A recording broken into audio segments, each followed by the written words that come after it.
We're bringing you boots on the ground insight from the ranchers, conservationists, and partners who are helping to preserve the best of the Golden State for generations to come. Join the California Rangeland Trust for inspiring stories of resilience, innovation, and hope as we get tuned into the land. Welcome to another episode of Tune Into the Land. I am your host and CEO of the California Rangeland Trust, Michael Delbar. In honor of National Day of the Cowboy this July, we're headed to the Cowboy side of California, the small town of Parkfield, population 18, nestled in the Shalom Valley in Monterey County. It's here you'll find the V6 Ranch, a 20,000-acre working cattle ranch and guest destination run by the Varian family for over 6 decades. In this episode, we sit down with 3 different generations of the Varian family, longtime partners of the California Rangeland Trust, to talk about their legacy of land stewardship, community building, and their deep commitment to sharing the cowboy lifestyle with the public. We'll hear how the family has protected their property through a conservation easement, how they've cultivated an open invitation to experience ranch life firsthand, from cattle drives to cowboy academies, and how they've balanced tradition and innovation to keep both the land and their heritage thriving for generations to come. So saddle up and join me as I sit down with Jack, John, and Lauren Varian to explore a story rooted in conservation, shaped by community, and carried forward by the enduring spirit of the American cowboy.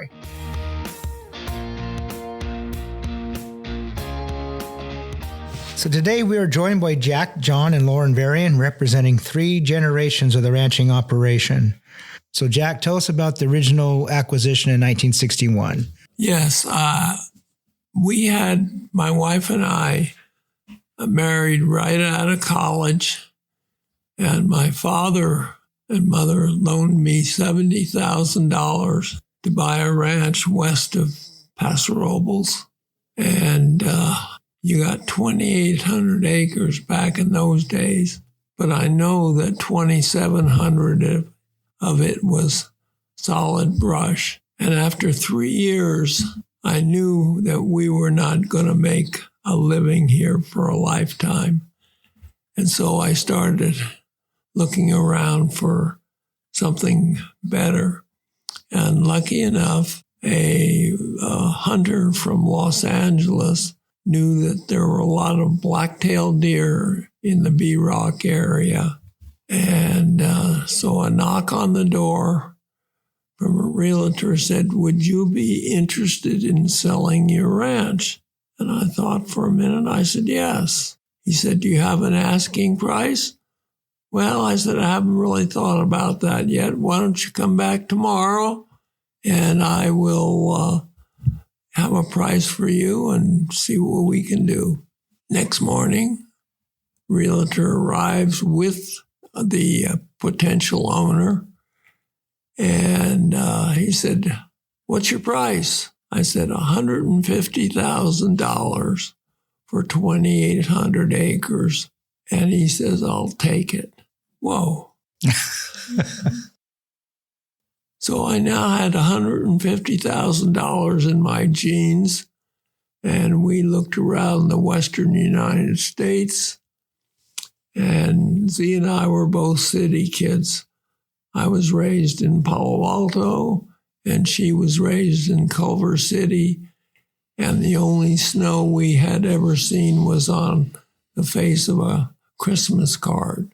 And after hearing the stories about feeding cattle for 6 months and all that goes with cold weather, we returned to our ranch there in B-Rock.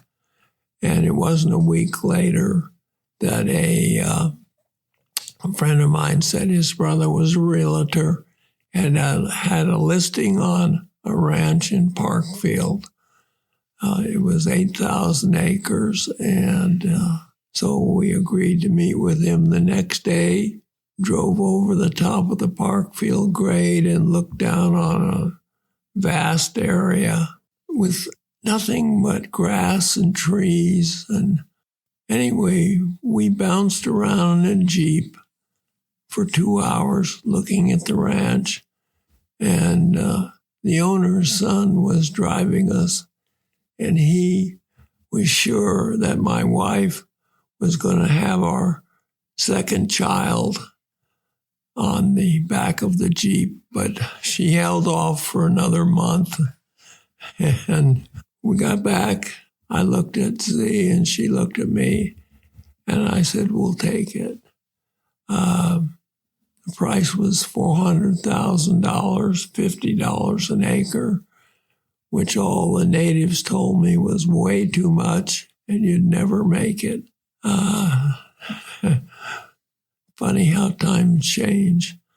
Anyway, with a loan from an insurance company, we were in business, but we had to build a house first to live in.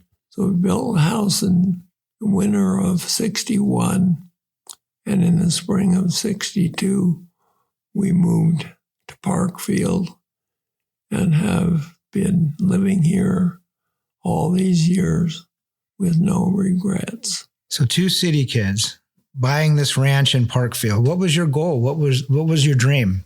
Well, at that time, I had an oversized ego, and it was to not just own the 8,000 acres, but all the acres that joined me. Plus, I bought a ranch at a courthouse sale in San Luis Obispo, and I wanted to run cattle, lots of them, and it was my doing and my undoing at different times. But basically, I've been a stalker man my whole life, buying them in the fall and selling them in the spring. And for 30 years, I didn't know what the hell I was doing, nor did my neighbors. And tradition and following the others and worrying about what the neighbors would think kept me doing the wrong thing, an unsustainable way of running a ranch. And it wasn't until a friend, George Work, invited me to spend 3 days at a seminar put on by Alan Savory of Holistic Resource Management that turned my life around, turned our opportunities for the ranch around, and that their model of how to make decisions is what kept this ranch together. So now you have at least 3 generations sitting here today. John, tell us a little bit about the overview of the family and how who's operating and who's doing what. Yes. So as all of us, I have 2 older sisters and 1 younger brother, and we all started migrating back to Parkfield after we'd finished with college. Dad pushed it real hard that we better diversify because the cattle alone won't take care of all of us. And so we started with our recreation when I came home from Cal Poly we built a restaurant in the little town of Parkfield, and it had no public buildings left except for the 1-room schoolhouse, which is still operating. And we started with that, and I had never even worked in a restaurant before, and then all of a sudden I was a restaurateur. And then they built a restaurant without a kitchen. Yeah, too. Yeah. And we started with no kitchen even. There was a barbecue pit outside, and you just went outside and barbecued and then brought it back into the customers. And so that became my part of the ranching operation while Dad continued to run the cattle and doing the main part of the operation. And then my other siblings had, my sister started the Parkfield Rodeo. My other sister, they run a lot of cattle throughout the Western United States, but they more just help with the operations here rather than having cattle and stuff on the ranch. So, and then My brother was the last one to come back we all went to Cal Poly. He was the last one to come back to Parkfield, and he fortunately has a lot of heavy equipment. And so he is a lot of the maintenance and that part of it, while also fighting the fires in the state. And so and then the next generation comes along, which is my kids and my nieces and nephews, and some of them are still involved, and all of them are closely connected to the ranch. We were fortunate. We have fortunate, unfortunate problem. Everyone says, well, is the next generation interested or involved in the ranch? And I said, we probably have the opposite problem. There's too many of them that want to be involved and part of the ranch.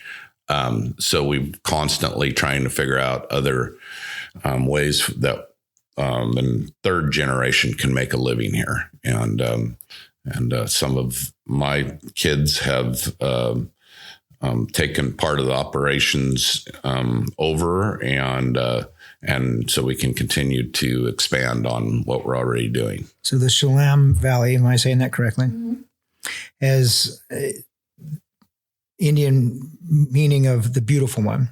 And Parkfield is not a large metropolis. I think it says 18 on the population sign coming into the valley. Tell us a little bit about the uniqueness of Parkfield. It is such a beautiful area, but it takes a little bit to get out here, but it's well worth the trip. But it always seems to be one that draws people in, and people know that it exists. Yeah, it's a very unique spot that we're within 4 hours of 30 million people, but 30 miles to the grocery store. And it's this Diablo Range here is just right in the center of California, but it's really been skipped over by development. And it's just still all large ranches, and not just ours, but all the ranches that adjoin us and continue up north. And it's unique because, you get to the top of the ranch, you're looking across California. You look to the east, you can see the Sierras over the San Joaquin Valley. You look to the west and you see Hearst Castle, San Simeon area. And yet it's still not completely, but mostly untouched by man. It's still large grazing operations and just native ground. And I feel like we always talk about there's something we call Parkfield magic out here.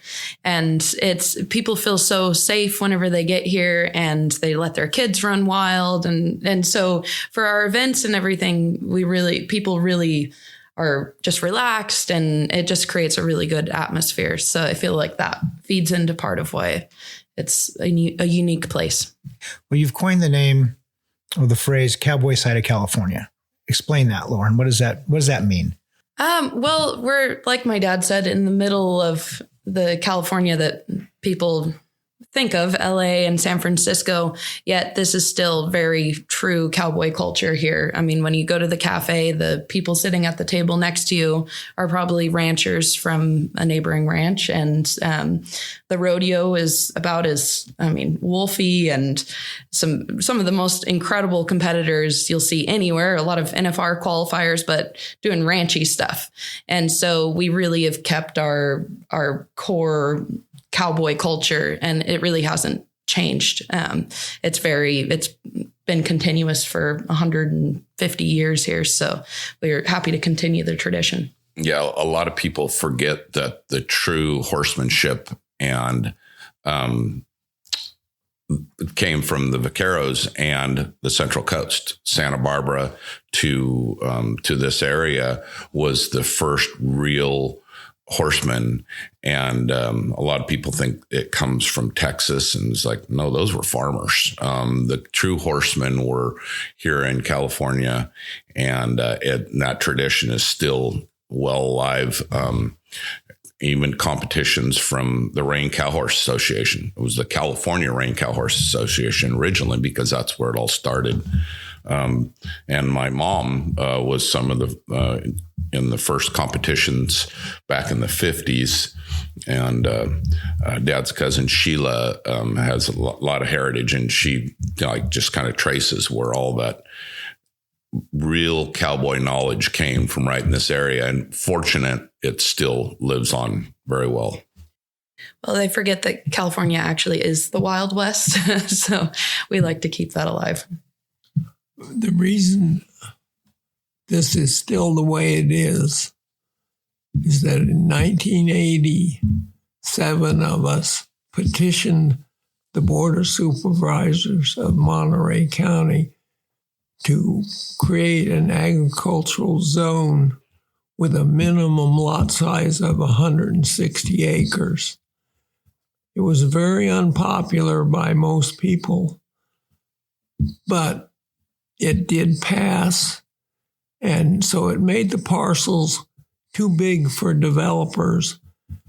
And so pretty much since 1980, this has been an agricultural zone. And I think in the eyes of the supervisors, they continue to feel that the best use and becoming more popular all the time as a recreational area that didn't need housing developments is strongly held by the board. So I think that the pressure to divide these ranches is really off. When you look at and you mentioned, John, I think all this is ranch area, ranch country. Rangeland Trust alone in the greater Parkfield, Monterey, Central Coast area, we have 21 family ranches on which we have conservation easements. That's almost 169,000 acres. You all put the V6 in a conservation easement with the Rangeland Trust in 2001. Jack, why was it important to you to place that conservation easement on the ranch? Why was that so important to protect? I had, and to this day, watch families pass their ranch. The original owners pass it to their children. And the worst thing that can happen is to give, say you have 3 or 4 children, and you give them an undivided interest in the ranch in an effort to be fair. One wants to stay, one wants to sell, and over and over again, the courts ended up selling the ranch, and nobody liked each other anymore. And so my wife and I thought, why do that? Why create a condition where your children will most likely end up hating each other? And I had read an article about a clustering idea. And also at the same time, there was a start. I don't know who was the first one, but anyway, in the middle 90s, that the conservation easement was another way to pass land from one generation to the next without the ability to divide it into pieces. And I thought, that takes 90% of a fight before it gets started. And so Z and I went to the Trust for Public Lands, and they carried the ball all the way to, okay, we're going to be the holders of the easement. I said, no, you aren't. The California Rangeland Trust, that has been fairly newly formed, has a better view and understanding. And so the easement has been held by the Rangeland Trust, and it's been a perfect marriage. We did it in 2001, and at the same time, inheritance tax could put you out of business too.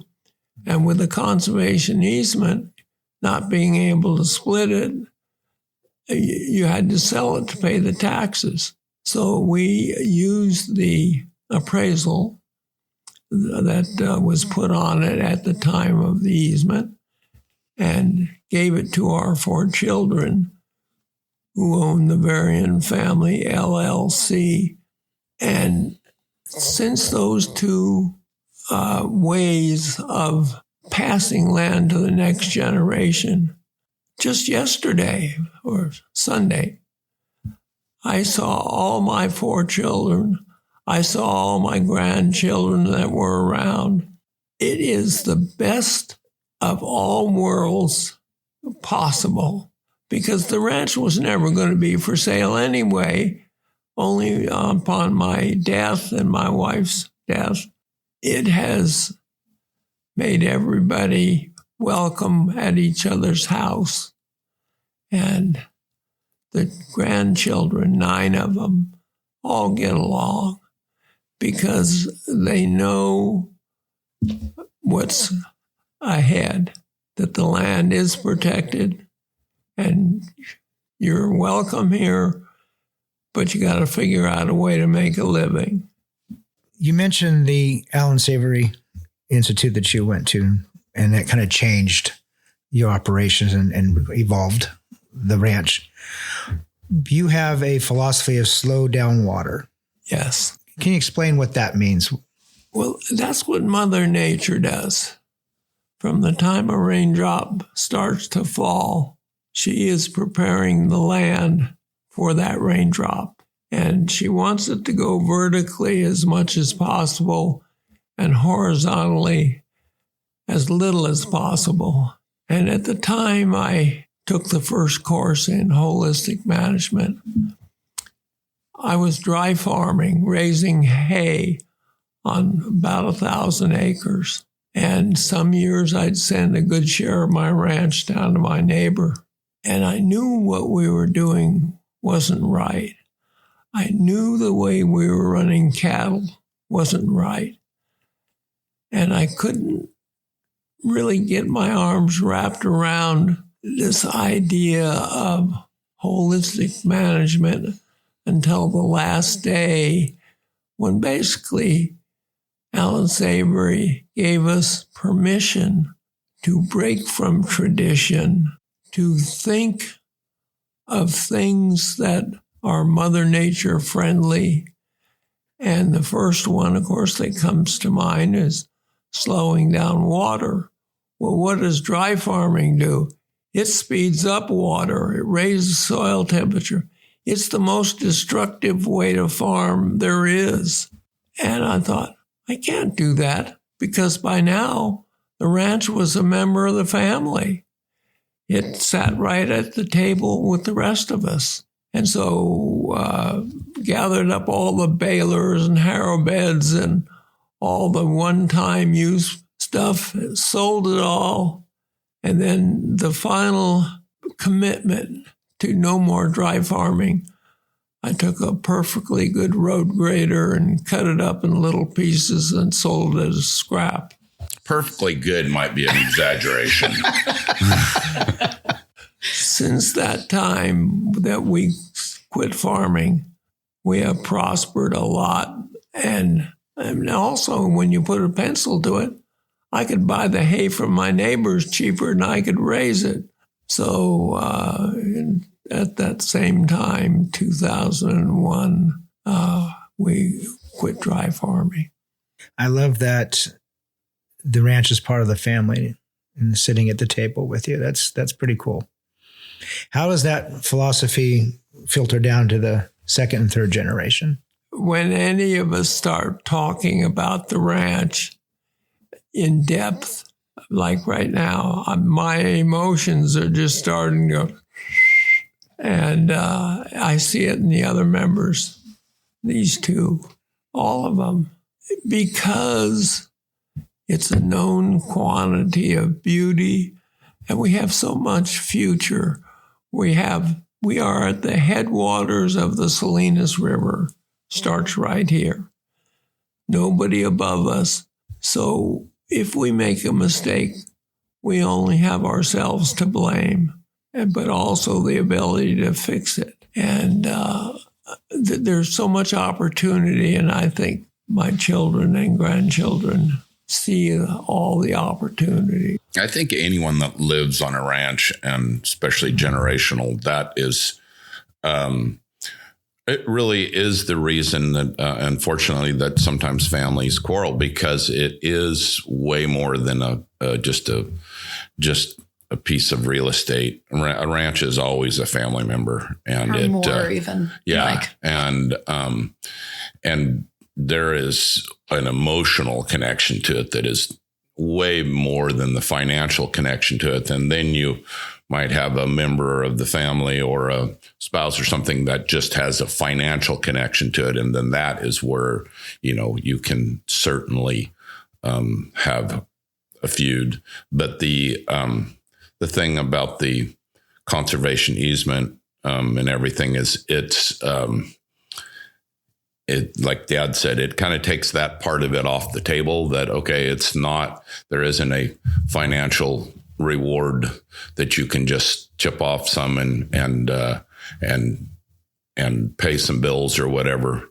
You're just like, you're all in or you're out. And so that makes everyone just focus on being all in rather than. But yeah, the ranch is just so spectacular too, that no matter what, we would have all had a pretty deep connection to it. And we all have, all of our best memories are on the ranch. And so we enjoy it a lot. We spend a lot of time on the ranch, enjoying the ranch. And I think that really has trickled down to all the generations. And yeah, we definitely don't take it for granted.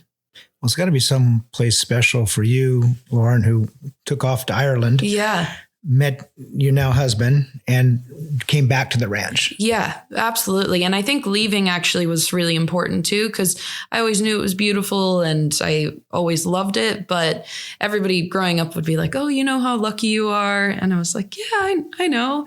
And then being gone for 7 years, I didn't come home very often. And when I did come home, every time the ranch was more beautiful.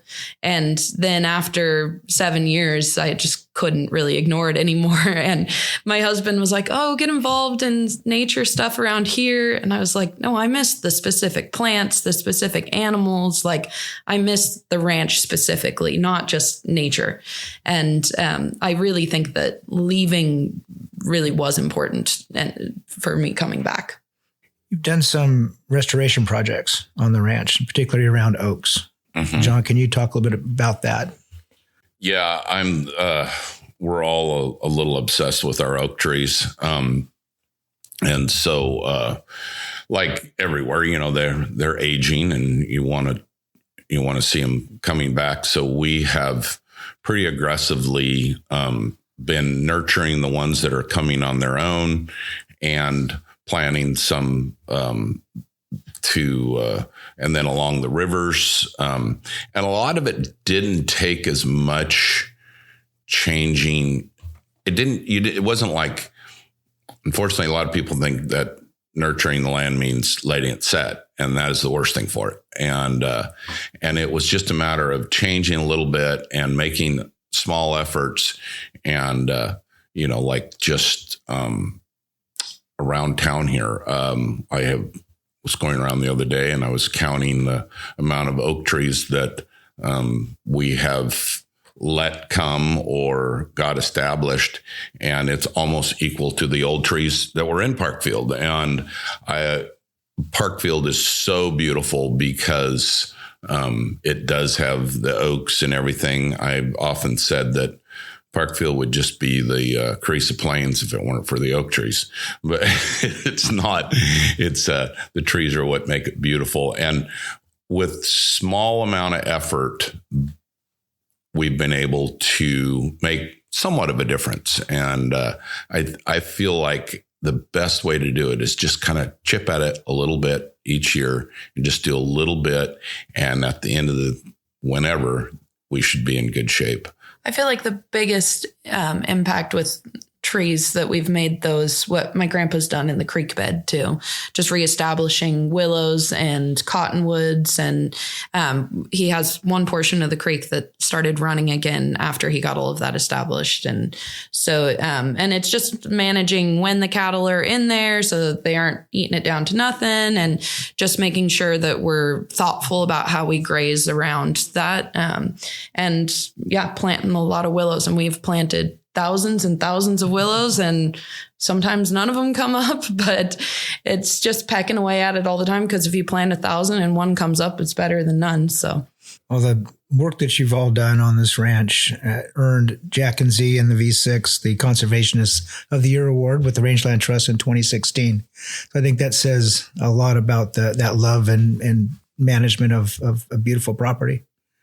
Well, I strongly believe that ranchers are the first conservationists, that they are the ones that care about the land more than anyone else does, because they've been made the commitment to most of the time live off very little in order to live this lifestyle, and that they love it so much. Sometimes you don't know exactly what to do, but the common thing is that everybody that lives on a ranch loves it, because if it was, we know that it's the financial part of it is not the main incentive to be in ag in general. But that lifestyle is what draws folks that aren't in agriculture to the desire to want to share in that. So you've pivoted from just a cattle operation, Jack, that you mentioned, into other diversification, particularly ag tourism.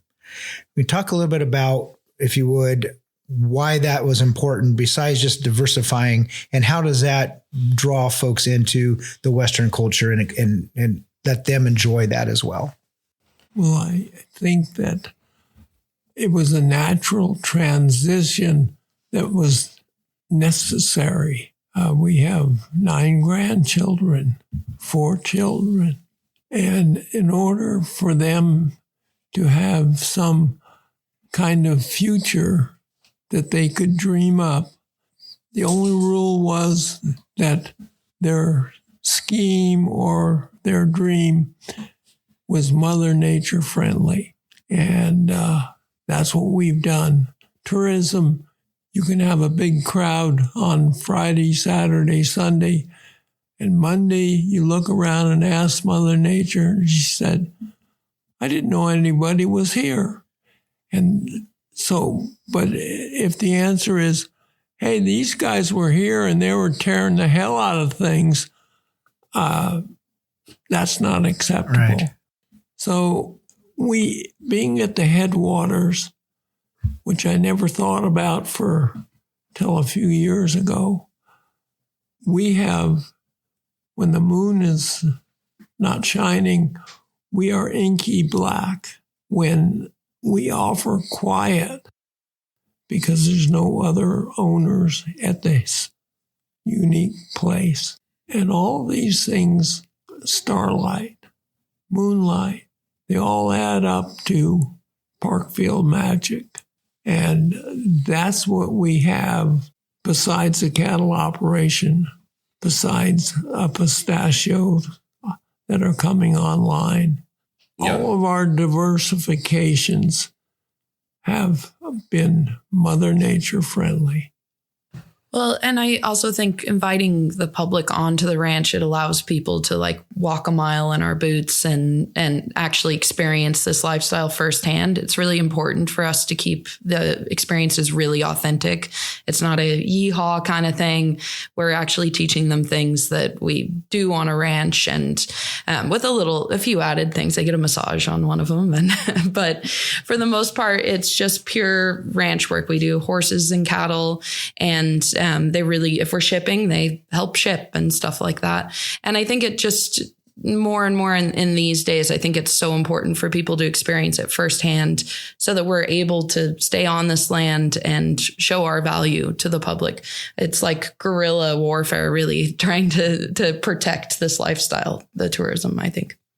Absolutely. As we know, 80% of the people, I think, live in, urban areas now. And this is something that people, it's nothing new, that they don't even know exist really. And the only way to be able to continue to do it, and then whether it be at the polls or whatever, is have people learn what we do here and learn, then they come for a couple days and they're just like, oh, now I get it. I mean, they love it as much as we do, living here our whole lives. And it's, it's not only our livelihood, but it's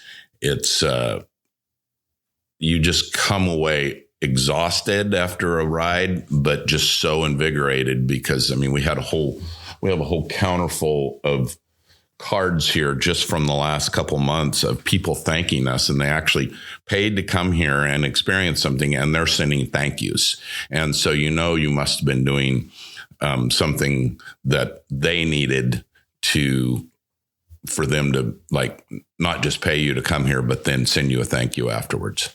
Well, and it's a chance to answer questions firsthand, too, because if, we have a lot of vegetarians or vegans that come and they're able to actually see the operation, see how what a great life the cattle lead, and any questions that they have, they can just directly ask a rancher. And we really do our best. Well, it's really important to us to be very open and accepting, and we don't ever want to be gatekeepers of the lifestyle. Yeah. And we figure if we're ashamed of something we're doing that we don't want to tell the public about, maybe we need to look at the way we're doing it.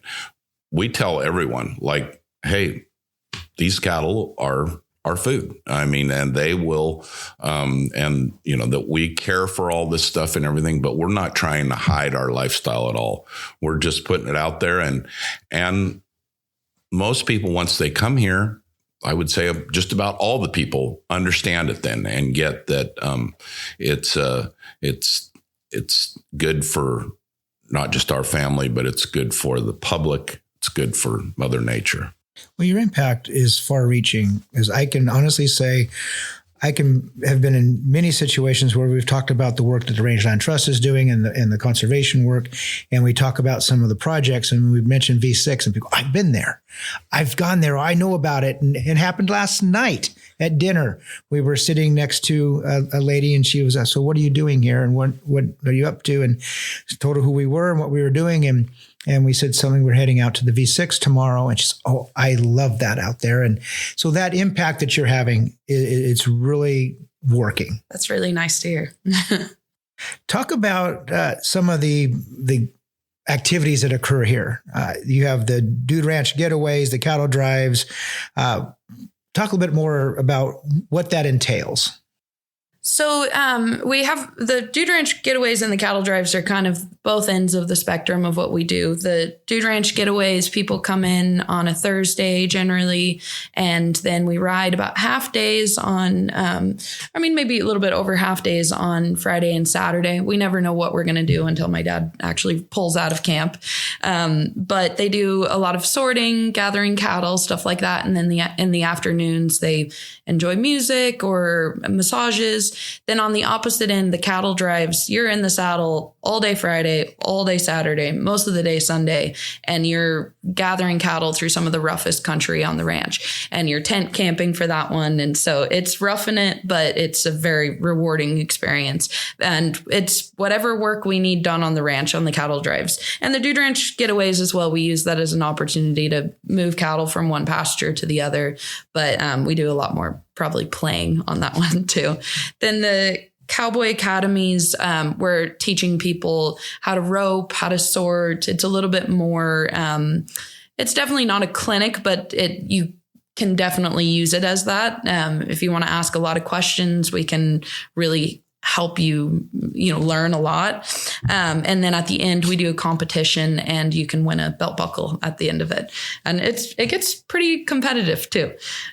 And everybody we have help us are Cowboys has as a living. I always say, last year's guest will never be this year's wrangler. All of our people that help us are either family members that have been born and raised here and doing this every day, or there are local people that run ranches when they aren't helping me, or train horses when they aren't helping me. They're all professionals. So if you we have had some people that got the bug, and I love to say that I've, instigated some very expensive hobbies for people that they come here and next thing they're buying horses, horse trailers, and in one case even bought a ranch. And we've had a number of people that, good or bad, have moved to the Central Coast because of coming here. And then they're like, you know what?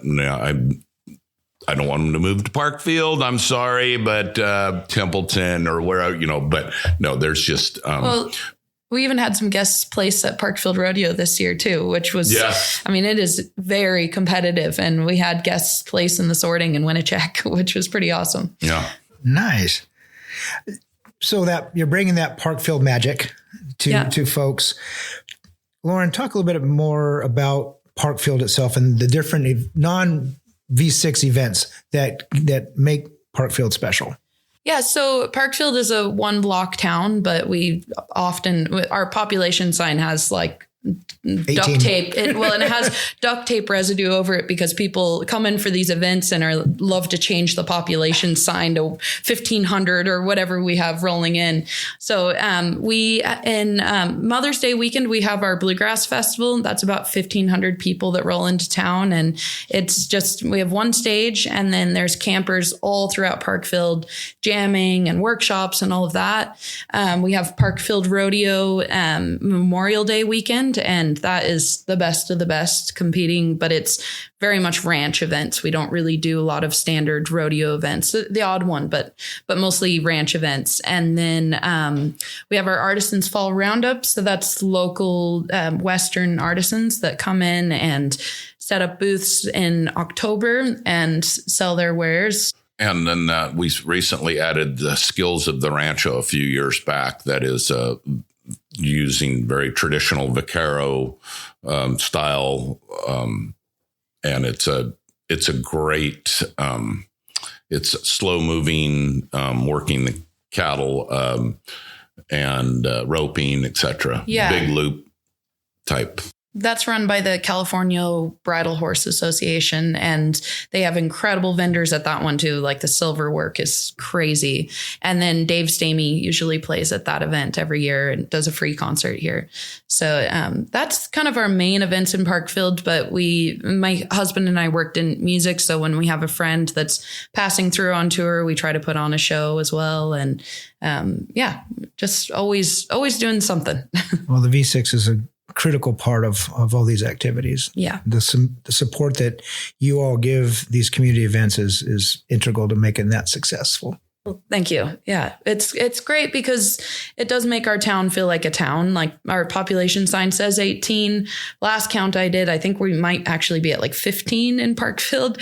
So, but people are always coming into town. The cafe is such a hub for the community. So I think if we didn't have the cafe, if we didn't have these events, Parkfield really wouldn't feel that much like a town. It would just feel like a collection of ranches, which is great too. But the community really does love getting together, and we know our neighbors really well, and we see our neighbors on almost a weekly basis. The one-room Parkfield School still has its annual Christmas play that all the school kids do. And one of the neatest things I loved about when I did visit Lauren in Ireland was the fact that every community, it was still a complete community. And it's hard because they're not as mobile as we are there. They kind of stay in their community, and there's a store and a church and a bar and everything at every little town.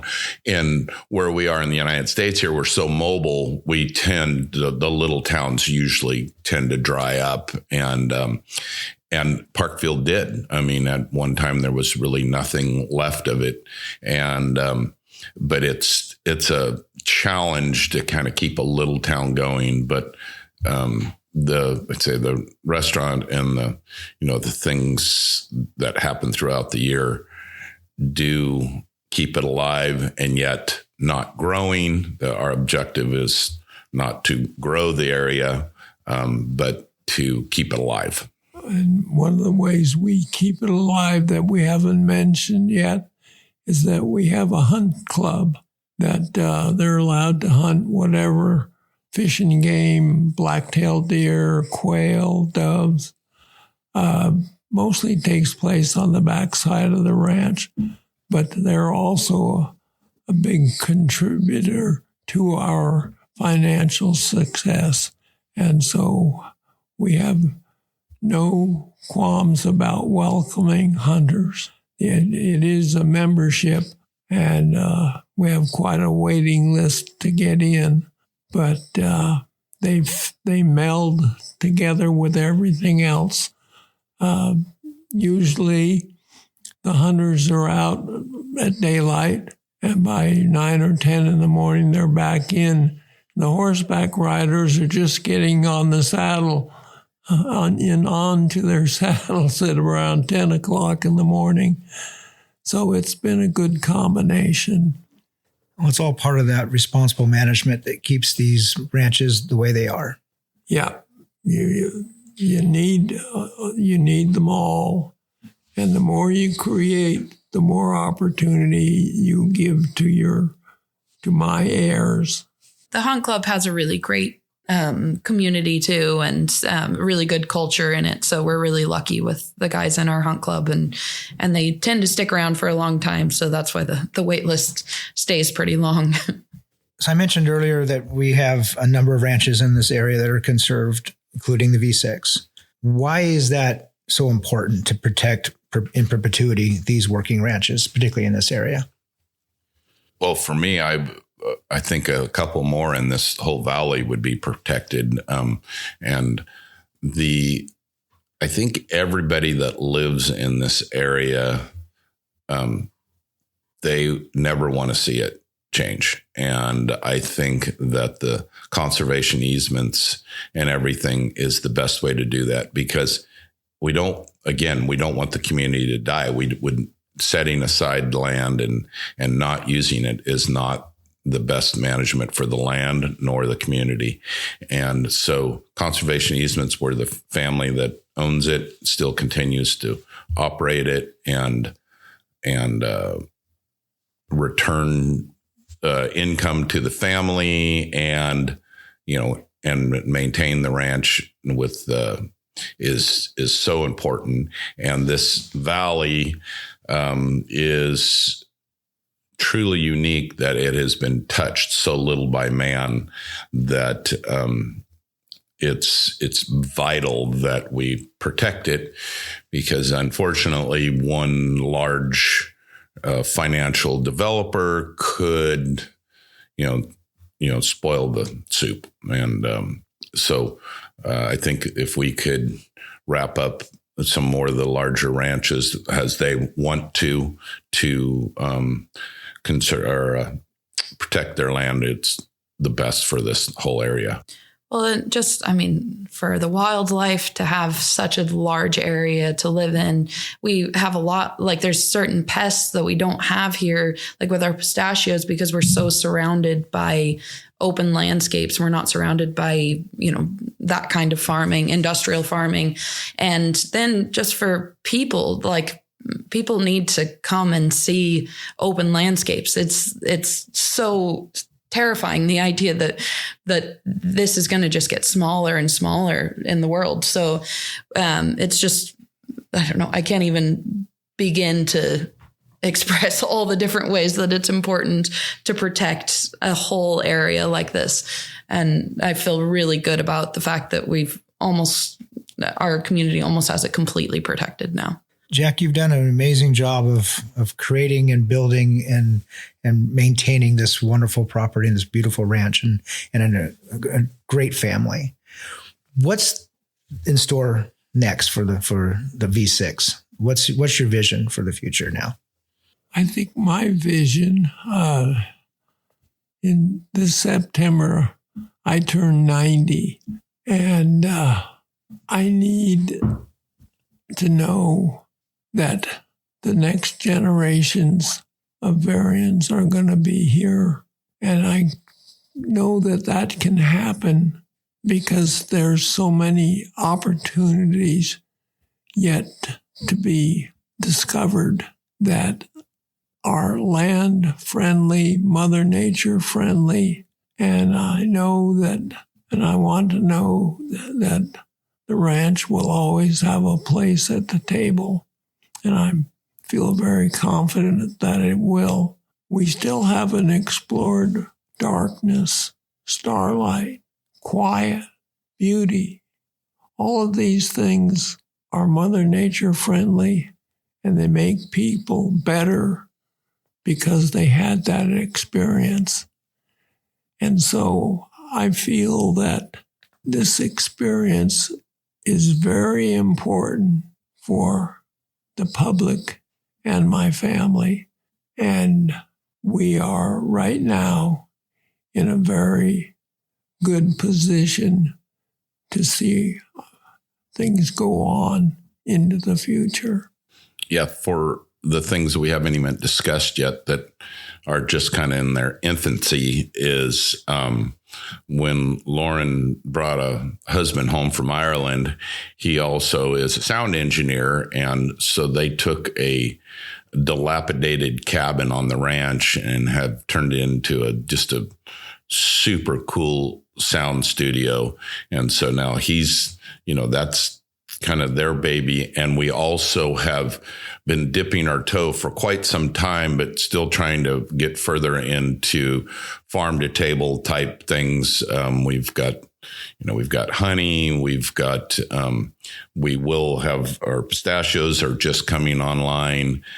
We have sold our beef in the past. We're at a little break from that right now, but, everyone, my whole, family and everyone, a lot of foodies in the family. And so we have, Lauren will be out like, have you ever cooked with black sage? I'm like, we have so much black sage on the ranch. You could, feed the world with it.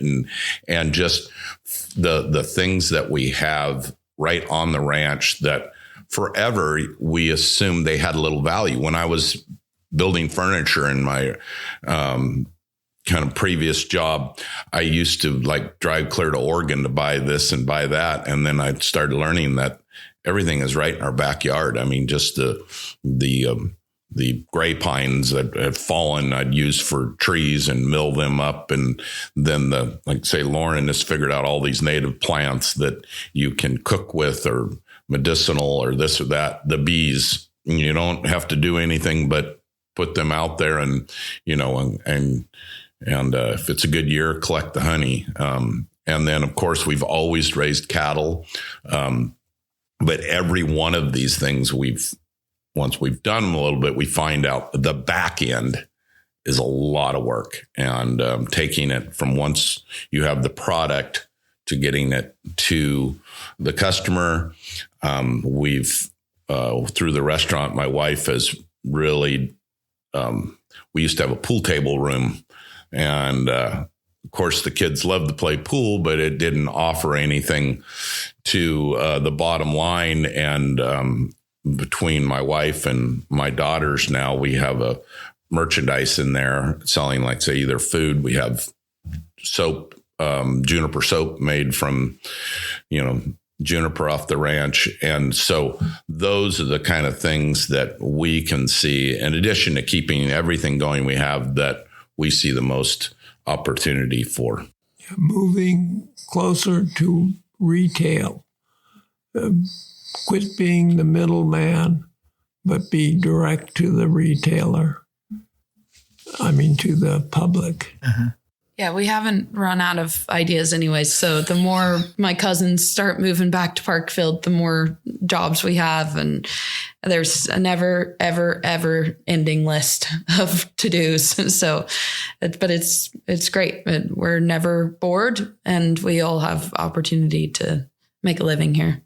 Well, you've done an amazing job at that. And it's that Parkfield magic that you've brought to the world. And thank you so much for doing that. Lauren, how do folks learn about the V6 and all the activities and stuff you have going on here? So you can find us at v6ranch.com. And I also run our social media accounts where our handle is just at V6Ranch or at Parkfield Calif. And we share everything on there. We share Grandpa's blogs, funny pictures of my dad, a few videos of him missing. And you can learn about all of our events there and just keep up to date on what we're doing. The next generation, obviously, is exceptional with the social media, et cetera. We were fortunate enough earlier this year to be part of the Super Bowl intro, and in exchange for doing that segment with them, they've also offered footage, which Lauren has been able to dice up and serve up on our Instagram, et cetera. It's a crazy world to me, how social media works and when people see you and when they don't see you. And it's definitely opened up a lot of doors to the social media. So we get a lot more creators and photographers and painters and stuff like that wanting to come on the ranch and things like the Super Bowl, I think, too. That's one of the things that makes being so beautiful here. It does make it easy to find content for sure. Well, it was really kind of very fun and even a little pride in watching that commercial in the Super Bowl going, I know that place. Yeah. That's pretty special. We were so excited, and they told us we could share it ahead of time, but we didn't know how much we would be in it. And then we saw the first little tiny split second of one of the Cowboys, and we were like, oh no, is that it? And so we were really relieved that we hadn't told everybody, and it was just a half a second. It was pretty cool.